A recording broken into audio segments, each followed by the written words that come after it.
Your most accurate forecast from the First Coast News Weather Team, sponsored by AC Designs. A quarter after 11, and it is still feeling very sultry outside. Temperature-wise, many of us are still in the low to mid 80s, especially if you live out near the coast. That's also where we have the highest dew points, still in the low to mid 70s. So real feel temperature of 89 right now. So certainly not feeling all that cool outside, and it definitely won't be tomorrow either. Starting off the morning in the low 70s and then right back up into the upper 90s by tomorrow afternoon, specifically in Jacksonville. But really, wherever you're at, you're going to at least be in the mid 90s.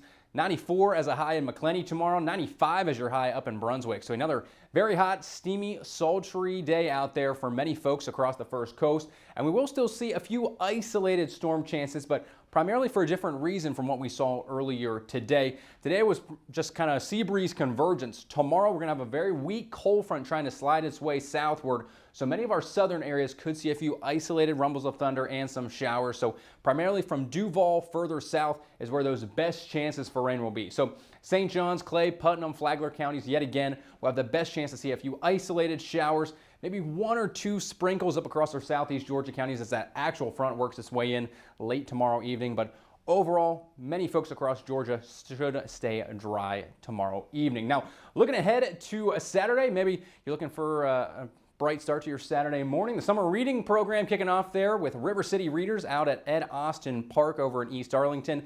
Going to be from 77, warming up into the mid to upper 80s by mid-morning, and rumor has it you might even be out there meeting the mayor, shaking some hands and stuff if you do get out. They're handing out book bags and books out there, so should be a good event and also should feel pretty nice as well. Drier air is going to filter down in behind that cold front. So yes, it is still going to be quite warm, mid-90s for your Saturday, but at least not nearly as muggy and as humid as we've seen here over the past several days. Now, Sunday, back into the upper 90s, real field temperatures anywhere from about 100 to 105 degrees, but we are generally staying rain-free through your Saturday and your Sunday, but will certainly be a different story as we look ahead to next week. The subtropical jet stream that has been well to our south next week will start to nudge much further northward, and that will allow this huge plume of tropical moisture to surge up towards much of Florida, and you're really going to notice that here in your precipitable water content, really.